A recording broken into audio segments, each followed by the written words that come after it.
I want to request if everybody can come ahead. Om Namo Bhagavate Vasudevaya. Om Namo Bhagavate Vasudevaya. Om Namo Bhagavate Vasudevaya. Om Namo Bhagavate Vasudevaya. Om Namo Bhagavate Vasudevaya. Om Namo Bhagavate Vasudevaya.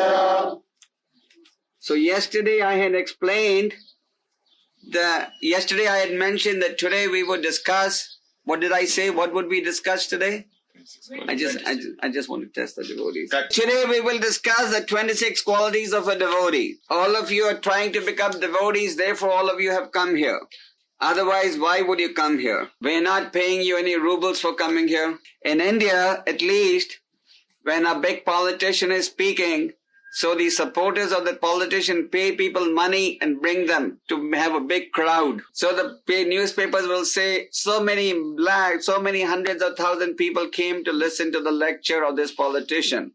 But none of you were paid to come here. You came here because you're interested in spiritual life. So being a devotee means being someone who's trying to serve the Almighty Supreme Lord. As I have mentioned, it's a matter of great privilege to be a devotee of the Lord. The Vaishnavas are devotees of Lord Sri Krishna. So the Vaishnavas are very compassionate. So a devotee of the Lord must have certain spiritual qualities to manifest his compassionate nature. These qualities that the devotee should have were described by Chaitanya Mahaprabhu. And Chaitanya Mahaprabhu, as all of you know, who is Chaitanya Mahaprabhu? So everybody who is connected with the Hare Krishna movement knows who Chaitanya Mahaprabhu is. So these qualities are very important and we should all try to develop these qualities. You should not think that if I don't have these qualities, that means I'm a useless devotee. Even if a devotee is very exalted, he still thinks that he's useless. A devotee is always trying to improve his spiritual understanding. A devotee is always trying to improve his spiritual development. Are as follows. First quality that Chaitanya Mahaprabhu describes is Kripalu, very merciful. Devotees of the Lord are very merciful. People today do not know the real meaning of merciful. The common man's understanding of merciful means that if somebody is begging for some rubles from you on the road, you give him some rubles or you just give some material help. But according to the scriptures, mercifulness means to understand that the whole civilization can be happy only when the relationship with the Lord is established. So, devotees who are merciful, they know that by any material arrangement, society can never be happy. One may artificially try to adjust things, but unless one adjusts to the point of understanding that his business is to serve the Lord, mankind can never be happy. In poor countries like in India, sometimes people accuse us for building big temples. They say, why are you spending money on building temples? Why don't you give money to the poor people? So anybody who wants to be merciful must give people knowledge of God so that they can stop sinning. So devotees are merciful because whoever they meet, they want to give them the science by which they can be eternally happy. That is why we go out on Harinam. That is why we do book distribution. We don't do book distribution to make any profit. Even in India, people today are so fallen. When they see our devotees on Harinam, sometimes they laugh. If you're glorifying some mundane personality, nobody laughs. But if you're glorifying God, then they want to laugh. Another quality of a devotee is humble. Prabhupada explained that this humility is most important for spiritual advancement. There is a famous verse from Chaitanya Mahaprabhu that emphasizes the importance of this point. Trinadapi sunichaina tarurapi saishnuna manina mana dena kirtanadi sadahari.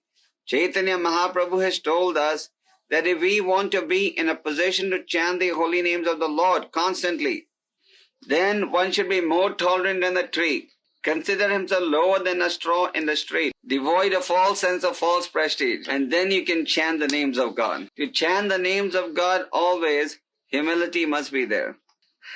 Actually, I'll just interject a small joke. Yesterday, when I went back to the hotel, on the TV, they had Mr. Gorbachev in Germany. So I started watching that for a few minutes, and Mr. Gorbachev had a translator next to him. But that translator was so expert that the moment Mr. Gorbachev would stop speaking, in 1 second he would start repeating exactly in German language.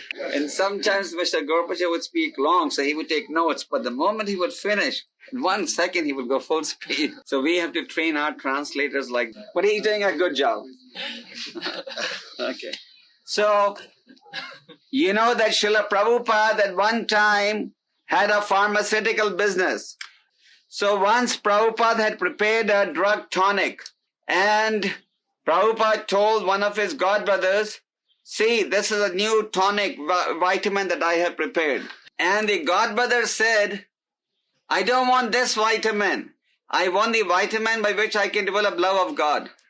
So then Prabhupada told him, the vitamin formula I know, but the vitamin is not ready as yet.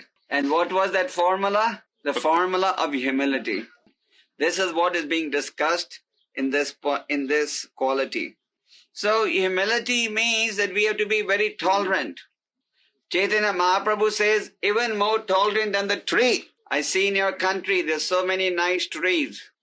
Now you may have noticed that whether it is hot or cold, sun or raining, the tree is there.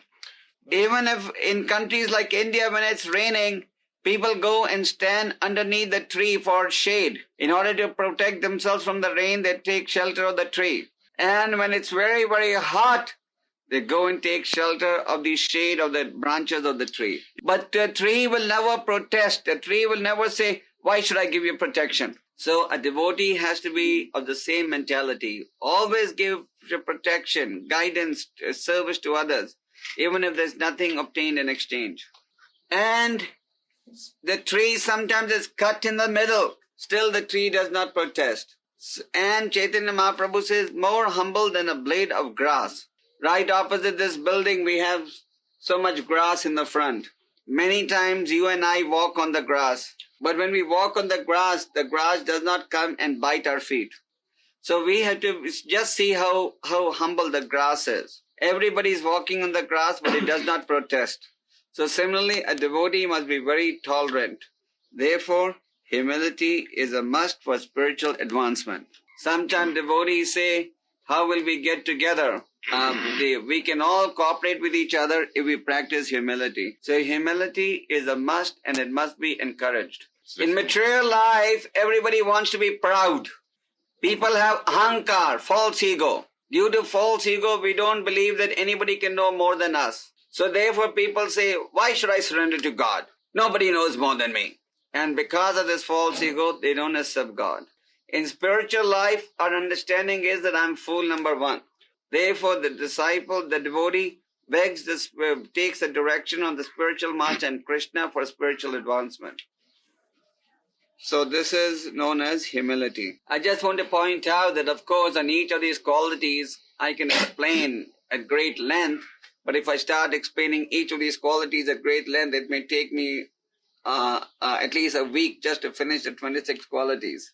So I'm just discussing these qualities in brief, but enough so that you can understand what these qualities mean. Next quality is truthfulness. We have a newspaper here called Pravda. So I don't know a lot of Russian, but I know enough Russian to understand that Pravda means truth. So Pravda is a very famous Russian paper. But everything that is published in Pravda or any other paper need not be Pravda. Real Pravda means to understand the message of God. All the newspapers around the whole world, in every country, India, America, they all say they are speaking Pravda. But actually nobody is speaking Pravda. Real Pravda is only spoken by the representatives of the Lord.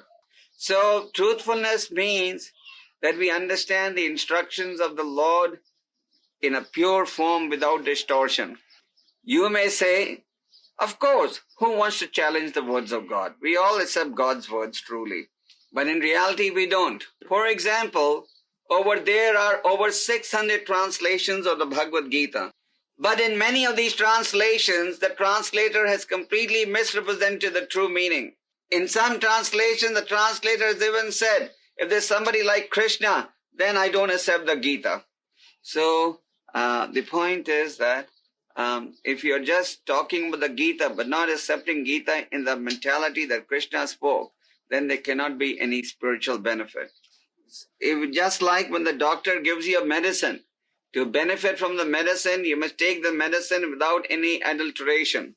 If you take the doctor's medicine and add water in it, then the medicine will not have effect. So similarly, if you take the message of God and you dilute it very thin, if you add your own viewpoints, then of course there will not be any effect. So we must accept the Lord's instructions as the Lord has spoken. When Krishna says, Mam, surrender unto me, so it means surrender to Krishna, the personality of Godhead. When Lord Jesus Christ says, thou shalt not kill, that means don't kill even any animals. So truthfulness means that whatever the instructions are given by Krishna and the spiritual master, one sincerely follows and executes it. Just like every devotee is told, you must chant 16 rounds. So our first duty as truthfulness is to make sure that we are chanting our 16 rounds. So this is in brief the understanding of truthfulness. Another quality of a devotee is equal to all. Generally, in every country, in every society of the world, we are dividing the society into friends and enemies. So we are busy saying, oh, this man is my friend, this man is my enemy. One country will say, oh, this country is my friend and this country is my enemy. One community will say, this man is my friend, this community is my friend, this community is my enemy. And a man with one color of skin will say, this man is my friend, this man is my enemy. The United Nations is founded on the principle that there must be equality for everyone. But in reality, both you and I know that equality towards everyone is not being observed. In every country of the world, in every society of the world, there is discrimination. People will say, oh, this community is getting all the favors and our community is discriminated. Therefore, but a devotee of the Lord, he does not discriminate. But a devotee of the Lord, he is equal to everyone.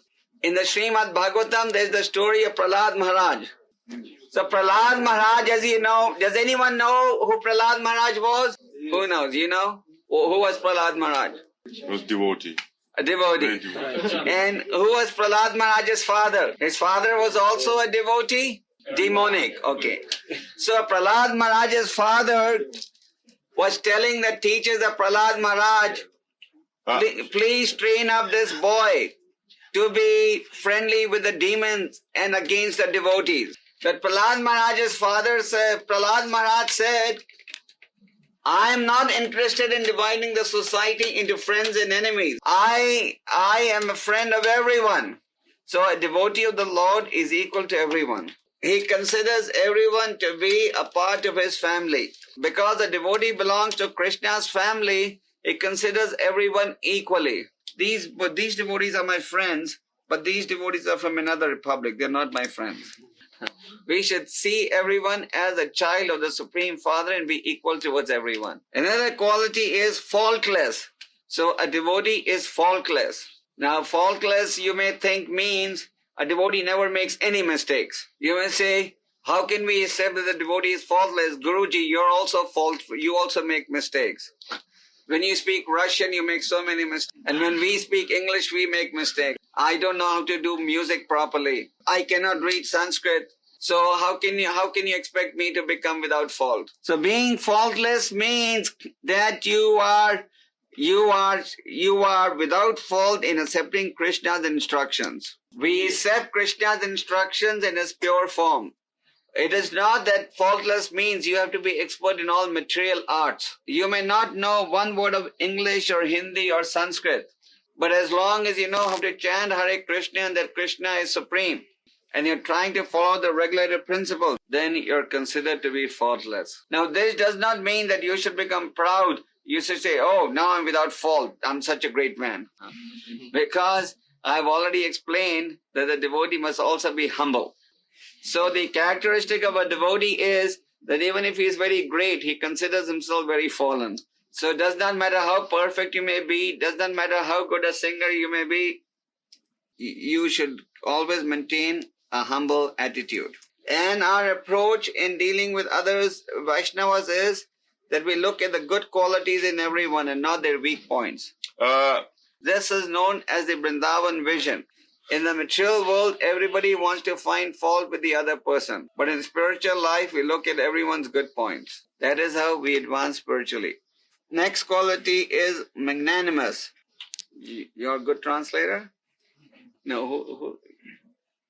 A devotee of the Lord is magnanimous because he is always anxious to distribute the glories of the Lord. He is not miserly. A miserly man, he likes to save all the money. And one who is miserly spiritually, he just wants to go back to Godhead himself, but not take the others with him. But a Vaishnava is so magnanimous that even if he has to go through difficulty, he will go through the difficulty and give the glories of the Lord to everyone. Just like Srila Prabhupada. He left India at the old age of 70 years to take this philosophy to the Western countries. At that age of 70, generally people retire. Like even in Russia, the retirement age for government service is what, 60 years? Yeah, 55 for women and 60 for men. So like even in Soviet Union, at the age of 55, the women are retired from service, and at 60, the men are retired. So even if you're at that age and you're very healthy, you say, no, I don't want to retire. But the government will say, no, now you must retire. But Prabhupada showed us that the devotee never retires. He left India at the age of 70 in old age with no money. He landed in America in an old age with no friends and no money. For 25 years, Prabhupada was struggling in India to get somebody to give him a ticket to go to the West. When he would go to the people for money, for ticket, they would say, Swamiji, you're such an old man. In this old age, why do you want to go to the West? But Swamiji was determined to take the message of Lord Chaitanya all over the world. If Swamiji would not have been determined, then today all of you would not have been here. Prabhupada was magnanimous. Therefore, even in old age, he traveled all over the world to give the glories of the Lord. So similarly, a devotee must be magnanimous. Even if he has to go through difficulties, he goes through difficulties in order to give the glories of the Lord. Another quality of a devotee is that he is mild. So, in the material world, of course, the guiding principle is the opposite. He is respectful to everyone. Now, this does not mean that when it is time to speak the philosophy, the devotee is also krodki. Can everybody hear in the back? Is everything clear? Just like in the Srimad Bhagavatam, there is the story of Jad Bharata and King Rahugana. Of course, it's a very long story, but I will just mention it in great brief to you. Jad Bharata, in one of his previous births, was King Bharat, the emperor of the whole planet. But when he took his birth when he was a king, even though he had renounced his wife and kingdom and everything, he had still developed an attachment to a deer. And because of the attachment to the deer, he was thinking of the deer at the moment of death. In his next life, he had to take his birth as a deer. So, because he had done devotional service previously, he did not have to stay for long as a deer, and he soon took his birth in the family of a Brahmana. In that position, Jad Bharata was pretending as if he was deaf and dumb. Deaf means he cannot hear, dumb means he cannot speak. But actually, he was not deaf and dumb. So, one day, but he was deaf and dumb because he did not want to get involved in materialistic activities. He wanted to make sure that he would not commit the same mistake that he made once before as a king. So, Jad Bharata was being ridiculed by society because they were making fun of him because he was pretending as if he could not speak and hear. Just like when the small children see somebody who say, they make fun of him. So everybody was making fun of Jad Bharata. But within his mind, Jad Bharata was always thinking of the Lord. One day, the king was being carried in a special chair. And the people who were carrying the palanquin of the king, they needed some help. So because Jad Bharata was very handsome and well built, they said, hey, come here, help carry the king.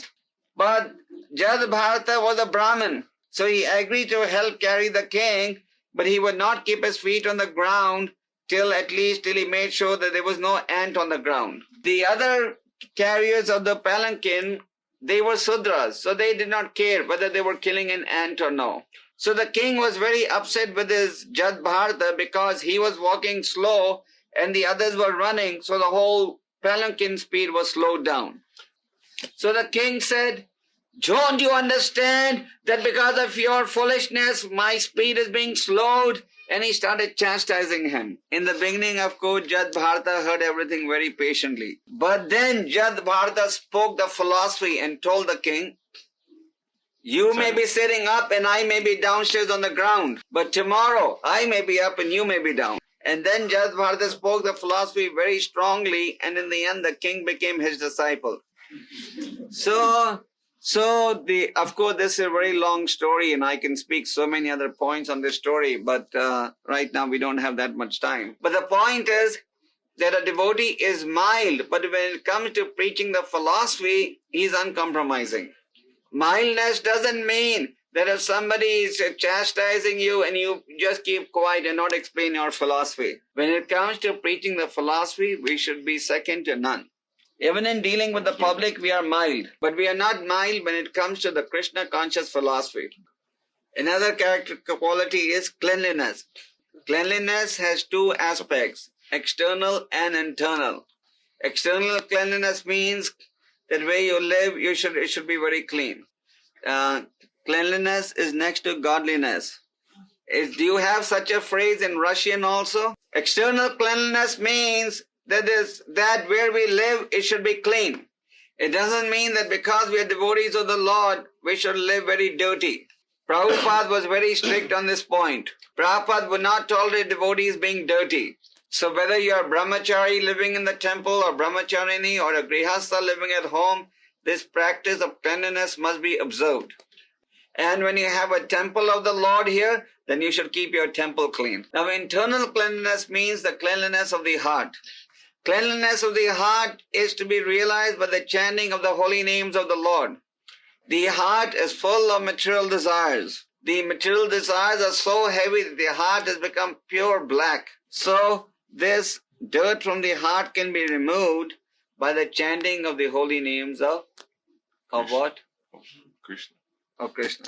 So, both cleanliness are important, external and internal. And don't think that you can only chant and live dirty, and don't think that you can live clean and not chant. In the Chaitanya Charitamrita, there's a very nice story of Lord Chaitanya and his associates cleaning the Gundicha temple. This Gundicha temple is in Orissa, India.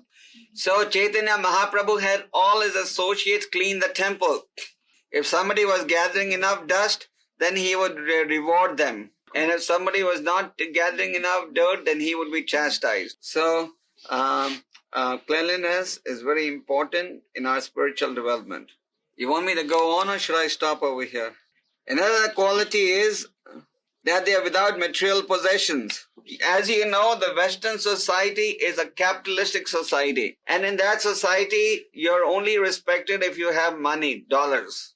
If you don't have money today in Kali Yuga, nobody gives you respect. And if you have money in Kali Yuga, even if you're a bad man, they'll come and salute you. So sometimes people say in the Western countries, you people are crazy. You're not running after money. You don't want to work hard to buy a big house, a nice car, and bank balance. So they think that we are really crazy. Actually, we are crazy. But we are crazy because we have rejected material life. The materialists are crazy because they are rejecting Krishna's request. What is night for all beings is a time of awakening for the self-realized. And what is time of awakening for the self-realized is night for everybody else. This is a verse from the Bhagavad Gita. The meaning of this verse is that the devotee and the non-devotee have some completely separate category of activities. Like in order to develop love of God, we don't indulge in illicit sex, intoxication, gambling, and what is the other principle? No meat eating. But the materialists, in order to serve the senses, they don't live without illicit sex, meat eating, gambling, and intoxication. So what we consider normal, they consider abnormal. And what they consider normal, we consider abnormal. So the devotee is not after material possessions for his own self. The devotee only wants as much as necessary for his own survival. Since a devotee is not interested in accumulating a big bank balance, simple living and high thinking is his motto. And the material motto is high living and simple thinking. They want to live like kings and think like animals, because the animal is only interested in eating, sleeping, defending, mating. So we can take material possessions as much as we need for our survival, and a grihastha is allowed to save money also. But a devotee should therefore minimize his material possessions. Then the devotee is ready to perform welfare activities for everyone. Since just like we go on Harinam and Prasad distribution, this activity is for the welfare of everyone. This activity, because it is welfare for everyone, devotees are always anxious to take part in it. When Prabhupada used to write letters, he used to end the letter by saying, "Your ever well-wisher." So there may be so many people in society who think that they are our well-wishers. But actually, only a devotee of the Lord is the well-wisher of everyone. And therefore, the devotee is working to give everyone the science of God. Why would he work to give everyone the science of God if he did not care for them? But because the devotee cares for everyone, because he wants everyone to be really happy and not falsely happy, he works very hard to give them Krishna consciousness. In the material world, we are all after false happiness. We are ready to cheat and we are ready to be cheated. Just like even if you are miserable, but when somebody is coming to take a photograph, you will smile. If somebody takes a photograph of yours with a serious face, you tell him, "Please shake again." And the expert photographer is one who will make you smile before he presses the button. If you look at any picture album that you may be keeping at home or your parents may be keeping, you'll see all smiling pictures. So just by looking at that album, you falsely think, "Oh, you've been happy always." And we do so much of makeup and we do so many artificial things just to look more beautiful and attractive. But the devotee knows that by these artificial activities one cannot be happy. Real happiness will come only by taking to spiritual life. Therefore, the devotee is anxious to give work for the welfare of everyone. And he works for everyone by giving them the science of God. Okay, so I was thinking that, see, so far I've covered 1, 2, 3, 4, 5, 6, 7, 8, 9, 10 of the 26 qualities. Okay, so should we take on some questions now? I'm sitting very comfortably, but I'm very worried about all of you. So another quality is they are peaceful. In America, almost every third American is suffering from some mental disease. And all over the world, people say, "Oh, I don't have peace of mind." Devotees also say, "Oh, my mind is very agitated." But a devotee can be peaceful if he is fixed in the spiritual purpose. As long as you have only spiritual goals, you'll be peaceful. But when on the one hand you're trying to be spiritual and on the other hand you have material desires, so being peaceful is possible if the mind is fixed in understanding, except for service to Krishna, I have no other business. So you must become peaceful. You must become resolute in understanding that this is the only need, and that is devotional service, and nothing else is needed. And another quality is surrender to Krishna. You have to surrender to somebody. People say, "Why should I surrender to God? I'm God. You are God." So we say, okay, if you're God, then stop death. Stop disease. Stop old age. Lift a huge mountain like Krishna lifted a golden hill. We are actually tiny gods. He is the supreme. So, we must surrender to Krishna. You may, of course, in Russia, you don't meet a lot of Indians, but in India and many other parts of the world, you meet a lot of Indians. And they say, "I'm surrendered to Krishna," but they will not do anything what Krishna says. So if you are surrendered to Krishna, then it means you follow Krishna. If you don't follow Krishna, then you are not surrendered to Krishna. So a devotee is surrendered to Krishna. And because he is Prayadana Krishna, he follows his instructions. We cannot, just because we have put on tilak and we have a shaven head with a sika, just because you have a spiritual uniform, doesn't mean you are surrendered to Krishna. We are surrendered to Krishna if you have the uniform and you are following his orders. So it is very important that we accept the instructions of Krishna as Krishna spoke. Another quality of a devotee is that he is desireless.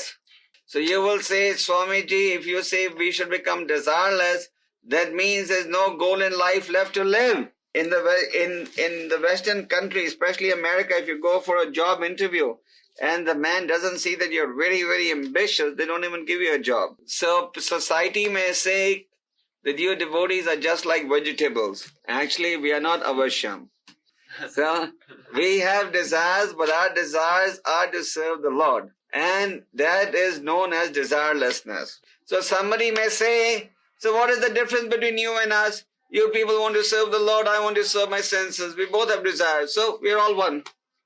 We are considered desireless because our desire is to fulfill the desires of Kṛṣṇa. So when your desire is to serve the desire of Kṛṣṇa, that is known as being desireless. So it is not that you should not have any ambition. You should have ambition, but your ambition should be to fulfill Kṛṣṇa's instruction.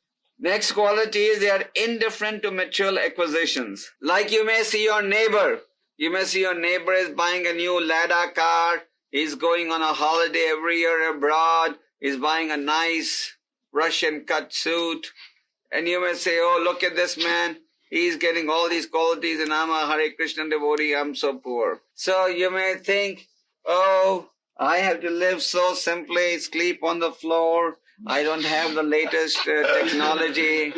In America, there's a saying, keeping up with the Jonases. That is, if your neighbor buys a big car, then you must buy a bigger car. If he buys a 3-room house, then you must buy a 4-room house. But that is all material logic. A devotee does not have this mentality. He knows that those who are after material assets are just simply wasting their time. He is happy in being fixed on the path of devotional service. And just by engaging in devotional service, he is fully satisfied.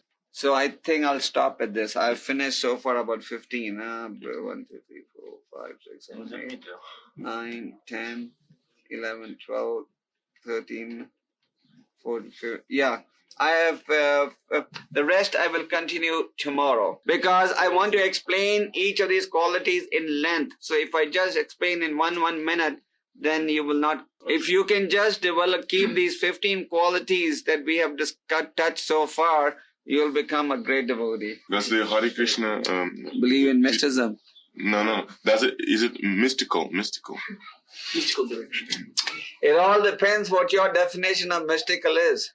You tell me what your definition of mystic is. We don't renounce, we don't negate activities. Our members are doctors, lawyers, architects, professionals, they work. No. He says by willpower, the willpower. Huh. Okay, the willpower comes, right now we have no willpower. Therefore when we tell people follow the 4 rules, give up illicit sex, intoxication, they say, oh no, it is very difficult to give it up. But that willpower will come by chanting Hare Krishna. What is the meaning of serving God after accept the 4 principles and chant? Whose question is this? Well, were you chanting and following 4 regulated principles is the beginning of serving God. And then as you advance in service, you want to give others knowledge about God and so on. How to develop your own... you all can come a little bit in the front. There's little room. Your own association with the Paramatma. How to develop your own relationship with the Lord. That's the question. By chanting. When you chant, you're actually crying to the Lord for help. And the Lord will reciprocate with those who cry to Him for help. In what way the individuality... in what way are we individual? A green colored bird is sitting in a tree with a lot of branches. Now when you look at the tree from a distance, the bird is mixed in the green leaves. But still the bird has its identity and the tree has its identity. So similarly, the living entity has his own identity and the Lord has his. Do you think that after death everyone should become one with God? Then what is your real point? If the quality is the same of every jiva as Satchidananda, so what is the individuality? Okay, the quality is the same in terms of you may go to the river water and take 1 spoon of water from the river. Take that 1 spoon of water, it is salty. And the whole ocean is also the same, but there's a difference in quantity. So we are one with God. Difference between the jivas. What's the individuality? There is no difference. We are all individuals, but the jivas are all eternal. What is the difference between the soul, between the spirit soul? My soul, his No soul, difference. But we are individual at the same time. Just like what's the difference between this apartment and the apartment in the next building? They are both apartments. But this is separate, that is separate. It means, in the 13th chapter of the Bhagavad Gita, which is on the wall here, so it says that the old age and birth and death, it's all, which means life. It's all, evil. And how is it possible to serve, if we serve Krishna, how is it possible to serve Krishna if the life is evil, this material life? We do not say the life is evil. Who told you that? Let me explain to you. We say the life is real, but it is temporary.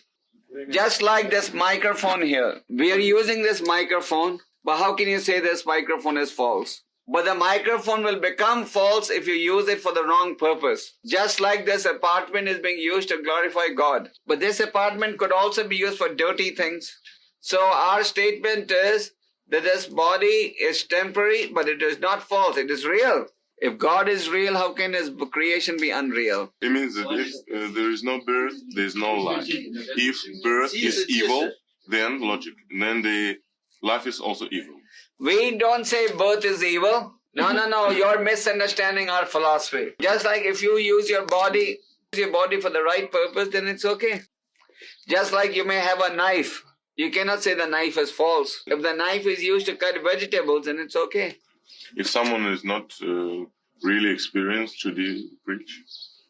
Yes, why not? If he's just going to repeat what he has heard, then there's no harm. You say that we should only see the good qualities in everybody.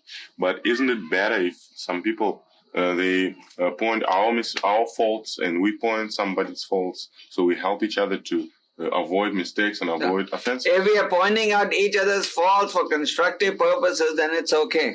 We can put the other person down and show how much better I am, then it should be avoided. Okay, tradition. If we are not this body, we are not Americans, not Azerbaijan, not Armenians, not Georgians, then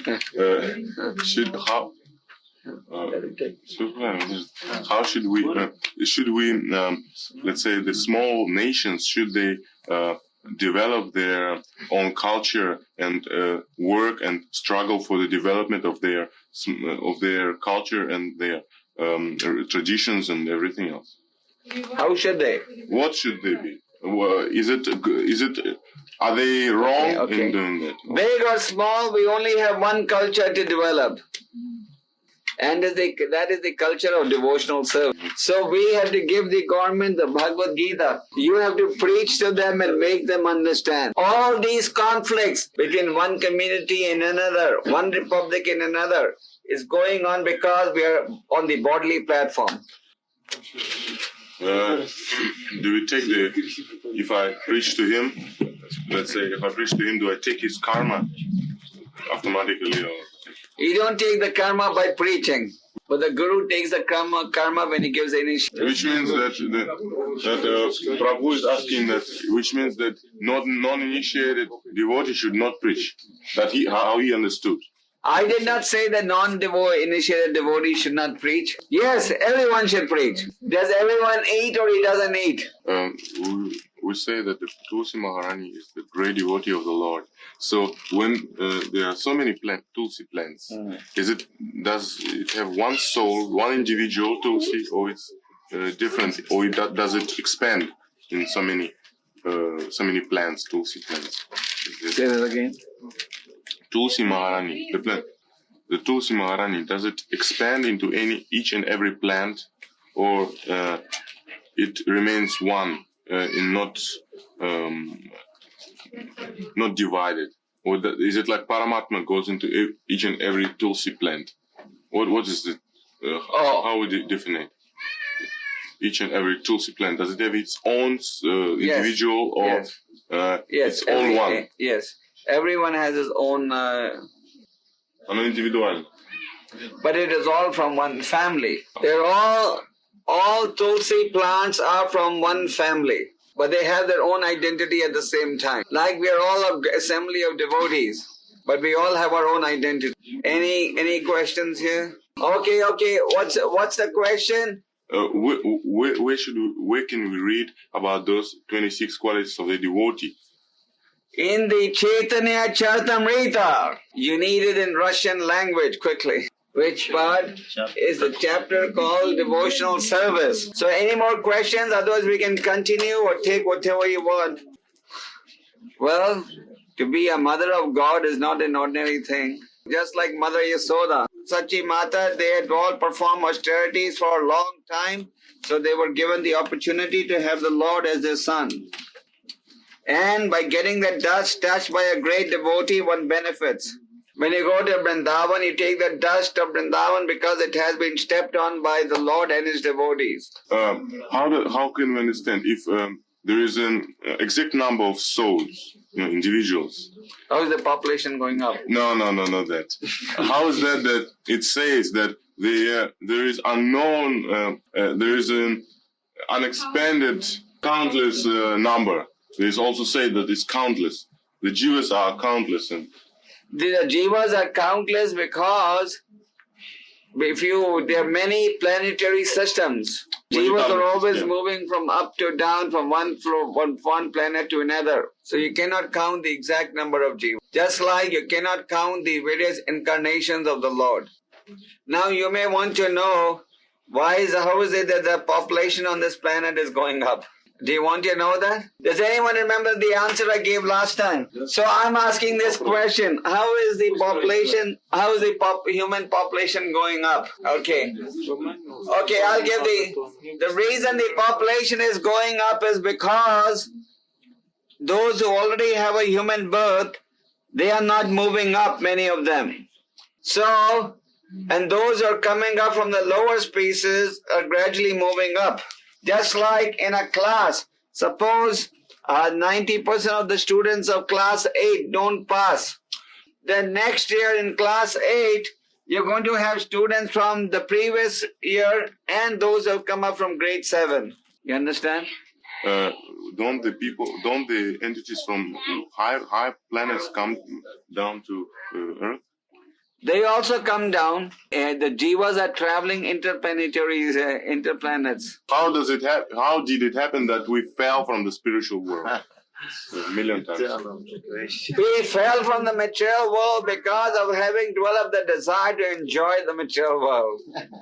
It is just like if somebody comes to Russia on a tourist visa, and if it starts to do a job, then the moment the government finds out, they'll deport. So in the spiritual world, everybody is meant to serve the Supreme Lord. And when we do not serve the Supreme Lord, when we have the desire to enjoy like God, then you have to leave the spiritual world. And now that you have come to the material world, you are seeing that there is really no happiness. Why does Maya cheat us? Maya cheats you because you want to be cheated. Even now you're letting Maya cheat you. Even though you know that Maya is cheating you, you're saying, okay, please cheat me more. If somebody borrows some money from you once and he doesn't return it, next time he comes to borrow money, you'll say, no, sorry. But the mind has cheated us 1,000,000 times. And again it is trying to cheat us, and we say, okay, please cheat me once more. Does this soul which has experienced the material life? The soul. Yeah. When it gets back, when we go back to Godhead, do we remember? Yes, when you go back to Godhead, you do remember that material experience was a very bad experience. Therefore, you are determined not to come back again. Otherwise, people will come back. Do the souls which are now falling into the material world, does that mean that they have never been to the material world before? Is that the reason why they fell down? I don't know. No, that is not guaranteed that they have not been before. Generally, once we've experienced this horrible experience, then one is careful in the future. The living entity always has the freedom to choose or reject God.